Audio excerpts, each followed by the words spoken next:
All right, I've straightened up a little bit, and we are going to start reading chapter 25. We heard the music before we even got to Gloria Dump's house. We heard it almost a block away. It was guitar playing and singing and clapping. I wonder what's going on, my father said.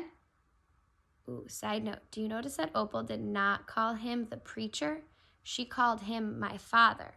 I wonder if that means that conversation they had when they were looking for Winn Dixie, they made a breakthrough. No longer is she saying he's the preacher, now he is my father. It's interesting. We walked up Gloria's sidewalk and around back and through her yard and into the kitchen. What we saw was Otis playing his guitar and Miss Franny and Gloria sitting there smiling and singing and Gloria holding Sweetie Pie in her lap. Amanda and Dunlap and Stevie were sitting on the kitchen floor clapping along and having the best possible time. Even Amanda was smiling. I couldn't believe they were so happy when Winn Dixie was missing. We didn't find him, I shouted at them. The music stopped and Gloria looked at me and said, Child, we know you didn't find him. You didn't find him because he was right here all along. She took her cane and poked at something under her chair. Come on out of there, she said. There was a snuffle and a sigh. He's asleep, she said. He's plumb wore out. She poked around with her cane again and Winn Dixie stood up from under her chair and yawned. Winn Dixie, I hollered. Dog, Gertrude squawked. Winn Dixie wagged his tail and showed me all his teeth and sneezed. I went pushing past everybody. I dropped to the floor and wrapped my arms around him. Where have you been? I asked him. He yawned again. How'd you find him? I asked. Now there's a story, said Miss Franny. Gloria, why don't you tell? Well, said Gloria Dump, we was all just sitting around waiting on you two. And after I convinced these Dewberry boys that I ain't no scary witch full of spells and potions. She ain't no witch, Stevie said. He shook his bald head. He looked kind of disappointed. No, said Dunlap. She ain't. If she was, she would have turned us into toads by now. He grinned. I could have told you that she wasn't a witch. Witches don't exist, said Amanda. They're just myths. All right, said Gloria.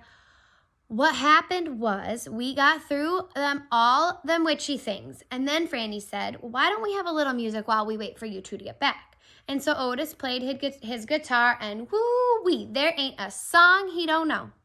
And if he don't know it, he can pick it right up quick if you hum it to him. He has a gift. Gloria stopped and smiled over at Otis. He smiled back. He looked all lit up from the inside. Tell what happened, Sweetie Pie. Tell about that dog. So, said Gloria, Franny and me, we started talking about all these songs we knew from when we was girls. We got Otis to play them, and we started singing them, teaching the words to these children. And then somebody sneezed. Sweetie Pie shouted. That's right, said Gloria. Somebody sneezed, and it wasn't none of us. So we was looking around, wondering who did, thinking maybe we got us a burglar in the house. We looked around, and we didn't see nothing, so we started singing again. And sure enough, there was another big achoo. Sounded like it was coming from my bedroom. So I sent Otis in there. I said, Otis, go on in there and see who's sneezing. So Otis went, and do you know what he found? I shook my head. Winn Dixie, shouted Sweetie Pie. That dog of yours was all hid underneath my bed, squeezed under there like the world was about to end. But he was smiling like a fool every time he heard Otis play the guitar, smiling so hard he sneezed. My daddy laughed. It is true, Miss Franny said. It's the truth, said Stevie. Dunlap nodded and smiled right at me. So, Gloria Dump said, Otis played his guitar right to that dog, and a little bit at a time when Dixie came creeping out from underneath the bed.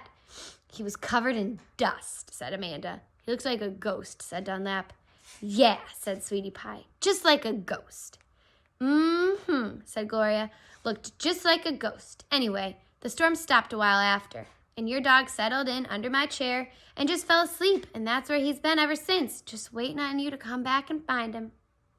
Winn Dixie, I said. I hugged him so tight he wheezed. We were out there whistling and calling for you, and you were right here all along. Thank you, I said to everybody.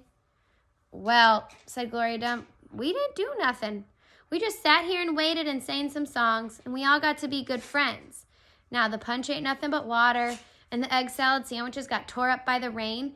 You got to eat them with a spoon if you want egg salad. But we got pickles to eat and litmus lozenges, and we still got a party going on. My daddy pulled out a kitchen chair and sat down.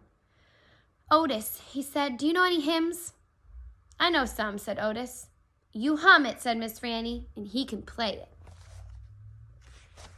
So my daddy started humming something, and Otis started picking it out on his guitar, and Winn Dixie wagged his tail and lay back down underneath Gloria's chair.